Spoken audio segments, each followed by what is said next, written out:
بسم اللہ الرحمن الرحیم. ناظرین وی لاگ نمبر 342 پہلی قسط ہے. 342 پہلی قسط ہے. پیج ہے 327. ناظرین 327 پیج ہے اور پہلی قسط ہے اور وی لاگ نمبر ہے 342. ناظرین مین ہیڈنگ ہے بدر کے بعد کی جنگی سرگرمیاں جو ہم آپ کے سامنے رکھ رہے ہیں. جنگی سرگرمیاں. نحمده ونصلی علی رسولہ الکریم. بسم اللہ الرحمن الرحیم. مولانا صفی الرحمن مبارک پوری اس کتاب کے رائٹر ہیں. یہ کتاب ہے سیرت النبی کی. اس کا ٹائٹل ہے الرحیق المختوم سیرت النبی صلی اللہ علیہ وسلم پر دنیا بھر میں اول انعام یافتہ یہ کتاب ہے جس سے یہ ہم آپ کے سامنے رکھ رہے ہیں. ساحل دریا پہ میں ایک رات تھا میوے نظر، گوشۂ دل میں چھپائے ایک جہان اس طرح. شب سکوت افزا ہوا آسودہ دریا، نرم سیر تھی نظر، حیراں کہ یہ دریا ہے یا تصویر آب. ناظرین بقیہ حصہ ہے دشمنوں کی سرگرمیاں بدر کے بعد جنگی سرگرمیاں. یہ مین ہیڈنگ ہے. اس کی سب سرخی ہے معاصرہ، سپردگی اور جلا وطنی.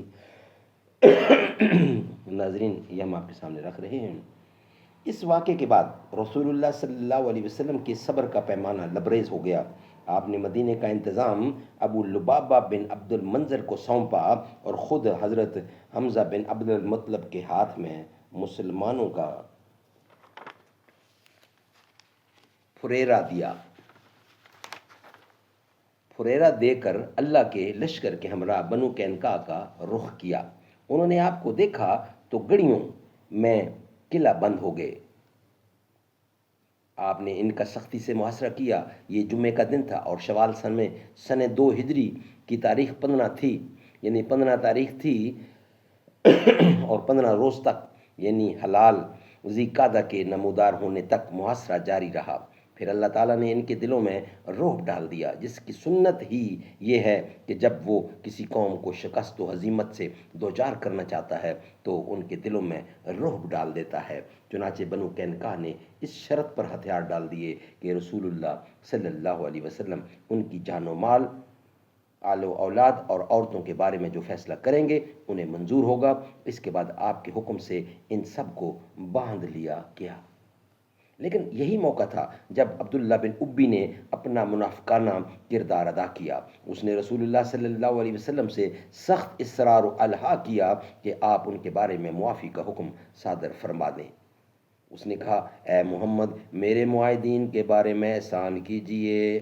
واضح رہے کہ بنو قینقاع خزرج کے حلیف تھے، لیکن رسول اللہ صلی اللہ علیہ وسلم نے تاخیر کی. اس پر اس نے اپنی بات پھر دہرائی، مگر اب کی بار آپ نے اس سے اپنا رخ پھیر لیا. لیکن اس شخص نے آپ کے گریبان میں اپنا ہاتھ ڈال دیا. آپ نے فرمایا مجھے چھوڑ دو، اور ایسے غضبناک ہوئے کہ لوگوں نے غصے کی پرچھائیاں آپ کے چہرے پر دیکھیں. پھر آپ نے فرمایا تجھ پر افسوس، مجھے چھوڑ.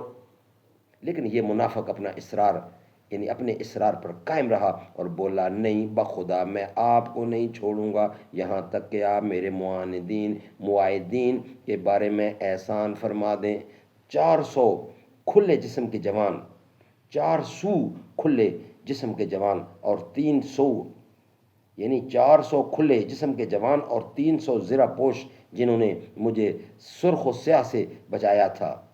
400 کھلے جسم کے جوان اور 300 زرہ پوش جنہوں نے مجھے سرخ و سیاہ سے بچایا تھا، آپ انہیں ایک ہی صبح میں کاٹ کر رکھ دیں گے.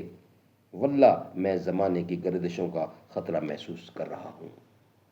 بالآخر رسول اللہ نے اس منافق کے ساتھ، جس کے اظہار اسلام پر ابھی کوئی ایک ہی مہینہ گزرا تھا، رعایت کا معاملہ کیا اور اس کی خاطر سب کی جان بخشی کر دی. البتہ انہیں حکم دیا کہ وہ مدینے سے نکل جائیں اور آپ کے پڑوس میں نہ رہیں. چنانچہ یہ سب از رعایت شام کی طرف چلے گئے اور تھوڑے ہی دنوں بعد وہاں اکثر کی موت واقع ہو گئی. رسول اللہ صلی اللہ علیہ وسلم نے ان کے اموال ضبط کر لیے، جن میں سے 3 کمانیں، 2 زرہیں، 3 تلواریں اور 3 نیزے اپنے لیے منتخب فرمائے، اور مال غنیمت میں سے خمس بھی نکالا۔ غنائم جمع کرنے کا کام محمد بن مسلمہ نے انجام دیا۔ ناظرین، نیکسٹ ہیڈنگ ہے غزوہ سویق، یہ اس کا چوتھا پوائنٹ ہے، غزوہ سویق۔ ایک طرف صفوان بن امیہ، یہود اور منافقین اپنی امنی سازشوں میں مصروف تھے، تو دوسری طرف ابو سفیان بھی کوئی ایسی کارروائی انجام دینے کے ادھیڑ بن میں تھا جس میں بار کم سے کم پڑے لیکن اثر نمایاں ہو۔ وہ ایسی کارروائیاں جلد از جلد انجام دے کر اپنی قوم کی آبرو کی حفاظت اور ان کی قوت کا اظہار کرنا چاہتا تھا۔ اس نے نظر مان رکھی تھی کہ جنابت کے سبب اس کے سر کو پانی نہ چھو سکے گا یہاں تک کہ محمد مصطفیٰ سے لڑائی کرے۔ چنانچہ وہ اپنی قسم پوری کرنے کے لیے 200 سواروں کو لے کر روانہ ہوا اور وادی قنات کے سرے پر واقع نیب نامی ایک پہاڑی کے دامن میں خیمہ زن ہوا۔ مدینے سے اس کا فاصلہ کوئی 12 میل ہے، لیکن چونکہ ابو سفیان کو مدینے پر کھلم کھلا حملے کی ہمت نہ ہوئی، اس لیے اس نے ایک ایسی کارروائی انجام دی جسے ڈاکہ زنی سے ملتی جلتی کارروائی کہا جا سکتا ہے۔ اس کی تفصیل یہ ہے کہ وہ رات کی تاریکی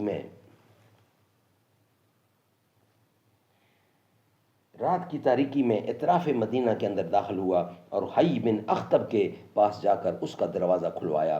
حی نے انجام کے خوف سے انکار کر دیا۔ ابو سفیان پلٹ کر بنو نذیر کے ایک دوسرے سردار سلام بن مشکم کے پاس پہنچا، جو بنو نذیر کا خزانچی بھی تھا۔ ابو سفیان نے اندر آنے کی اجازت چاہی، اس نے اجازت بھی دی اور مہمان نوازی بھی کی، خوراک کے علاوہ شراب بھی پلائی اور لوگوں کے پس پردہ حالات سے آگاہ بھی کیا۔ رات کے پچھلے پہر ابو سفیان وہاں سے نکل کر اپنے ساتھیوں میں پہنچا اور ان کا ایک دستہ بھیج کر مدینے کے اطراف میں عریض نامی ایک مقام پر حملہ کر دیا۔ اس دستے نے وہاں کھجور کے کچھ درخت کاٹے اور جلائے اور ایک انصاری اور اس کے حلیف کو ان کے کھیت میں پا کر قتل کر دیا اور تیزی سے مکہ واپس بھاگ نکلا۔ رسول اللہ نے واردات کی خبر ملتے ہی تیز رفتاری سے ابو سفیان اور اس کے ساتھیوں کا تعاقب کیا، لیکن وہ اس سے بھی زیادہ تیز رفتاری سے بھاگے۔ چنانچہ وہ لوگ تو دستیاب نہ ہوئے، لیکن انہوں نے بوجھ ہلکا کرنے کے لیے ستو، توشے اور بہت سا ساز و سامان پھینک دیا جو مسلمانوں کے ہاتھ لگا۔ رسول اللہ نے کرتۃ القدر تک تعقب کر کے واپسی کی راہ لی۔ مسلمان ستوں وغیرہ لاد پھاند کر واپس ہوئے اور اس مہم کا نام غزوہ سویق رکھ دیا۔ سویق عربی زبان میں ستو کو کہتے ہیں۔ یہ غزوہ جنگ بدر کے صرف 2 ماہ بعد ذی الحجہ سن 2 ہجری میں پیش آیا، اور اس غزوے کے دوران مسلمانوں کا انتظام ابو لبابہ بن عبد المنذر رضی اللہ کو سونپا گیا تھا۔ ناظرین، اس کا نیکسٹ ہیڈنگ ہے غزوہ ذی امر۔ ناظرین، پیج وہی چل رہا ہے 330۔ ناظرین، غزوہ ذی امر مارکہ بدر وحد کے درمیانی عرصے میں رسول اللہ صلی اللہ علیہ وسلم کے زیر قیادت یہ سب سے بڑی فوجی مہم تھی جو محرم سن 3 ہجری میں پیش آئی۔ اس کا سبب یہ تھا کہ مدینے کے ذرائع اطلاعات نے رسول اللہ کو یہ اطلاع فراہم کی کہ بنو سالبہ اور محرب کی بہت بڑی جمعیت مدینے پر چھاپا مارنے کے لیے اکٹھی ہو رہی ہے۔ یہ اطلاع ملتے ہی رسول اللہ نے مسلمانوں کو تیاری کا حکم دیا اور سوار و پیادہ پر مشتمل 450 کی نفری لے کر روانہ ہوئے اور حضرت عثمان بن عفان رضی اللہ کو مدینے میں اپنا جانشین مقرر فرمایا۔ راستے میں صحابہ نے بنو سالبہ کے جبار نامی ایک شخص کو گرفتار کر کے رسول اللہ کی خدمت میں حاضر کیا۔ آپ نے اسے اسلام کی دعوت دی، اس نے اسلام قبول کر لیا۔ اس کے بعد آپ نے اسے حضرت بلال کی رفاقت میں دے دیا اور اس نے راہ شناس کی حیثیت سے مسلمانوں کو دشمن کی سرزمین تک راستہ بتلایا۔ ادھر دشمن کو جیش مدینہ کی آمد کی خبر ہوئی تو وہ گرد و پیش کی پہاڑیوں میں بکھر گئے، لیکن نبی اکرم نے پیش قدمی جاری رکھی اور لشکر کے ہمراہ اس مقام تک تشریف لے گئے جس سے دشمن نے اپنی جمعیت کی فراہمی کے لیے منتخب کیا تھا۔ یہ در حقیقت ایک چشمہ تھا جو ذی العمر کے نام سے معروف تھا۔ آپ نے وہاں بدوؤں پر روب و دبدبہ قائم کرنے اور انہیں مسلمانوں کی طاقت کا احساس دلانے کے لیے سفر سن 3 ہجری کا پورا یا تقریباً پورا مہینہ گزار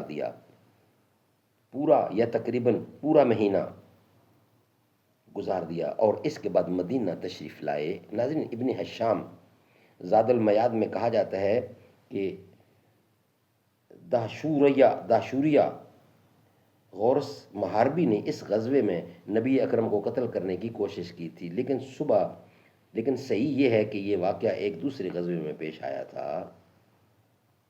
ناظرین، یہ ویلاگ ہمارا یہاں ہی کمپلیٹ ہونے کو ہے، لیکن کچھ اگلا حصہ ہے وہ ہم اس کے ساتھ ہی اس کو ملاتے ہیں، یعنی وہ نیکسٹ سرخی ہے اس کی، کعب بن اشرف کا قتل، وہ بھی اسی کا حصہ شامل کرتے ہیں اس میں۔ کعب بن اشرف، پوائنٹ نمبر 6، یہودیوں میں یہ وہ شخص تھا جسے اسلام اور اہل اسلام سے نہایت سخت عداوت اور جلن تھی۔ یہ نبی کریم کو اذیتیں پہنچایا کرتا تھا اور آپ کے خلاف جنگ کی کھلم کھلا دعوت دیتا پھرتا تھا۔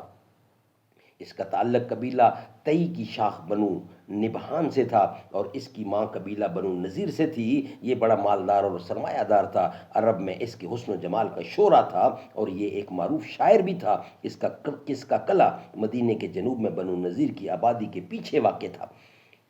اسے جنگ بدر میں مسلمانوں کی فتح اور سرداران قریش کے قتل کی پہلی خبر ملی تو بے ساختہ بول اٹھا، کیا واقعتاً ایسا ہوا ہے؟ یہ عرب کے اشراف اور لوگوں کے بادشاہ تھے۔ اگر محمد نے ان کو مار لیا ہے تو روئے زمین کا شکم اس کی پشت سے بہتر ہے۔ اور جب اسے یقینی طور پر اس خبر کا علم ہو گیا تو اللہ کا یہ دشمن رسول اللہ اور مسلمانوں کے ہجو اور دشمنان اسلام کی مدح سرائی پر اتر آیا اور انہیں مسلمانوں کے خلاف بھڑکانے لگا۔ اس سے بھی اس کے جذبات آسودہ نہ ہوئے تو سوار ہو کر قریش کے پاس پہنچا اور مطلب بن ابی ودہ سہمی کا مہمان ہوا۔ پھر مشرکین کی غیرت بھڑکانے اور ان کی آتش انتقام تیز کرنے اور انہیں نبی اکرم کے خلاف آمادہ جنگ کرنے کے لیے اشعار کہہ کر ان سرداران قریش کا نواح و ماتم شروع کر دیا، جنہیں میدان بدر میں قتل کیے جانے کے بعد کنویں میں پھینک دیا گیا تھا۔ مکے میں اس کی موجودگی کے دوران ابو سفیان اور مشرکین نے اس سے دریافت کیا کہ ہمارا دین تمہارے نزدیک زیادہ پسندیدہ ہے یا محمد اور اس کے ساتھیوں کا، اور دونوں میں سے کون سا فریق زیادہ ہدایت یافتہ ہے؟ کعب بن اشرف نے کہا، تم لوگ ان سے زیادہ ہدایت یافتہ اور افضل ہو۔ اسی سلسلے میں اللہ تعالیٰ نے یہ آیت نازل فرمائی، الم تر الی الذین اوتوا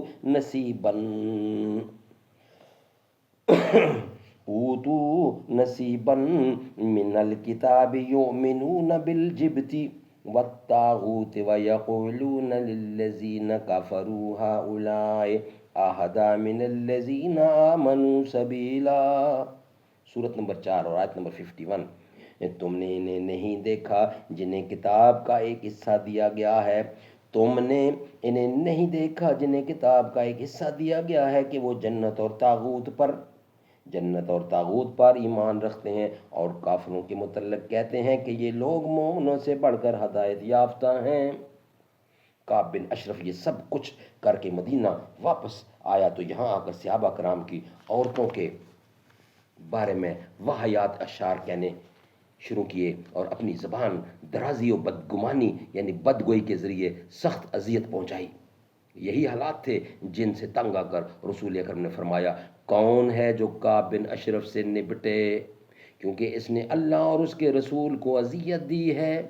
اس کے جواب میں محمد بن مسلمہ، عباد بن بشر، ابو نائلہ جن کا نام سلکان بن سلامہ تھا اور جو کعب کے رضائی بھائی تھے، حارث بن اوس اور ابو ابس بن جبر نے اپنی خدمات پیش کی۔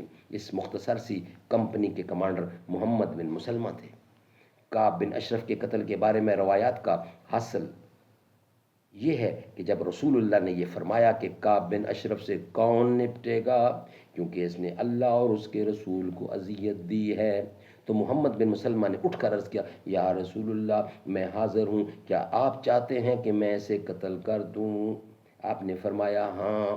انہوں نے عرض کیا تو آپ مجھے کچھ کہنے کی اجازت عطا فرمائیں۔ آپ نے فرمایا کہہ سکتے ہو۔ اس کے بعد محمد بن مسلمہ کعب بن اشرف کے پاس تشریف لے گئے اور بولے، اس شخص نے اشارہ نبی اکرم کی طرف تھا۔ اس کے بعد محمد بن مسلمہ کعب بن اشرف کے پاس تشریف لے گئے اور بولے، اس شخص نے اشارہ نبی کی طرف کیا تھا، اس شخص نے اشارہ نبی کی طرف تھا، ہم سے صدقہ طلب کیا ہے، اور حقیقت یہ ہے کہ اس نے ہمیں مشقت میں ڈال رکھا ہے۔ کعب نے کہا، واللہ ابھی تم لوگ اور بھی اکتا جاؤ گے۔ محمد بن مسلمہ نے کہا، اب جب کہ ہم اس کے پیروکار بن ہی چکے ہیں تو مناسب نہیں معلوم ہوتا کہ اس کا ساتھ چھوڑ دیں جب تک یہ نہ دیکھ لیں کہ اس کا انجام کیا ہوتا ہے۔ اچھا، ہم چاہتے ہیں کہ آپ ہمیں 1 وسق یا 2 وسق غلہ دے دیں۔ کعب نے کہا، میرے پاس کچھ رہن رکھو، کچھ گارنٹی رکھو۔ محمد بن مسلمہ نے کہا، آپ کون سی چیز پسند کریں گے؟ کعب نے کہا، اپنی عورتوں کو میرے پاس رہن رکھ دو۔ محمد بن مسلمہ نے کہا، بھلا ہم اپنی عورتیں آپ کے پاس کیسے رہن رکھ دیں جبکہ آپ عرب کے سب سے خوبصورت انسان ہیں؟ اس نے کہا، تو پھر اپنے بیٹوں ہی کو رہن رکھ دو۔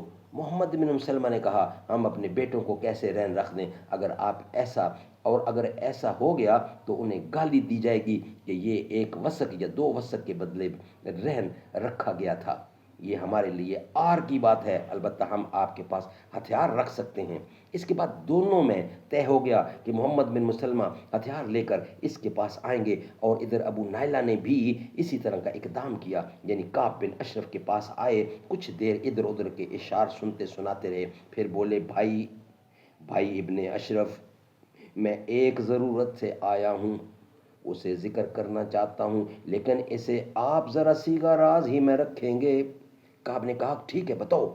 کعب نے کہا، کیا ٹھیک ہے، میں ایسا ہی کروں گا۔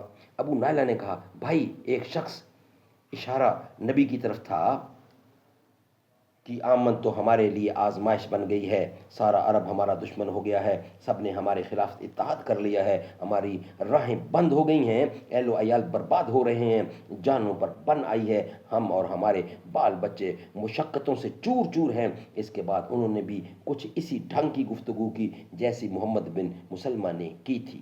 دوران گفتگو ابو نائلہ نے یہ بھی کہا، میرے کچھ رفقا کار ہیں جن کے خیالات بھی بالکل میرے ہی جیسے ہیں، میں انہیں بھی آپ کے پاس لانا چاہتا ہوں، آپ ان کے ہاتھ بھی کچھ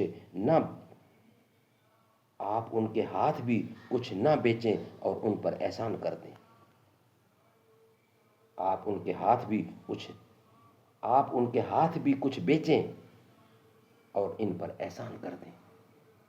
محمد بن مسلمہ اور ابو نائلہ اپنی اپنی گفتگو کے ذریعے اپنے مقصد میں کامیاب ہو رہے، کیونکہ اس گفتگو کے بعد ہتھیار اور رفقا سمیت ان دونوں کی آمد پر کعب بن اشرف چونک نہیں سکتا تھا۔ اس ابتدائی مرحلے کو مکمل کر لینے کے بعد 14 ربیع الاول سن 3 ہجری کی چاندنی رات کو یہ مختصر سا دستہ رسول اللہ کے پاس جمع ہوا۔ آپ نے بقیع غرقد تک ان کی مشائیت فرمائی، پھر فرمایا، اللہ کا نام لے کر جاؤ، اللہ تمہاری مدد فرمائے۔ پھر آپ اپنے گھر پلٹ آئے اور نماز و مناجات میں مشغول ہو گئے۔ ادھر یہ دستہ کعب بن اشرف کے قلعے کے دامن میں پہنچا تو اسے ابو نالہ نے قدرے زور سے آواز دی۔ آواز سن کر وہ ان کے پاس آنے کے لیے اٹھا تو اس کی بیوی نے، جو ابھی نئی نویلی دلہن تھی، کہا، اس وقت کہاں جا رہے ہیں آپ؟ اس وقت کہاں جا رہے ہیں؟ میں ایسی آواز سن رہی ہوں جس سے گویا خون ٹپک رہا ہے۔ کعب نے کہا، یہ تو میرا بھائی محمد بن مسلمہ اور میرا دودھ کا ساتھی ابو نائلہ ہے۔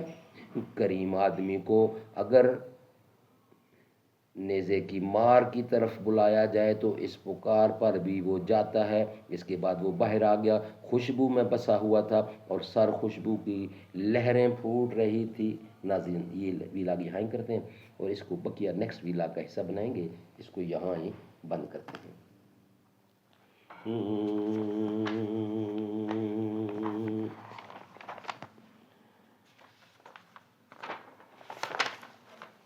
اے مرد مجاہد جاگ ذرا، اب وقت شہادت ہے آیا۔ اللہ اکبر، اللہ اکبر، اللہ کی رحمت کا سایہ، توحید کا پرچم لہرایا۔ سارے رکھ کے ہتھیلی پر جانا ہے، ظلم سے تجھ کو ٹکرانا۔